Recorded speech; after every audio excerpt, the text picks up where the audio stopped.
আজকে সাত সকালে ডেলিভারি বয় আমাকে ফোন করে ঘুমটা ভাঙিয়ে দিল।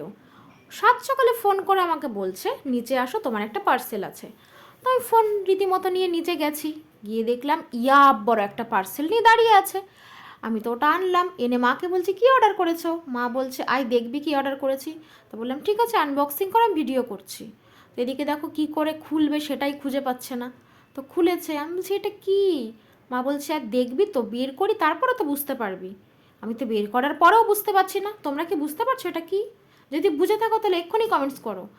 তারপর তো বার করলো, আমি তো তাও বুঝতে পারছি না এটা কি এটা কি। মাকে তো বলেই যাচ্ছি, মা বলল এটা নাকি একটা কি বলে ওটাকে, তাসা নাকি বাচ্চাদের নাকি ডিশ বলে, আমি সঠিক জানি না। তো যাই হোক, এটা আমার ননদের ছেলের জন্য আমার শাশুড়ি মা অর্ডার করেছিল। এরপর সন্ধ্যাবেলা মা ওকে ওটা দিতে গেছে, ও তো দেখে খুশিতে পুরো পাগল। দেখো রিয়াকশনটা।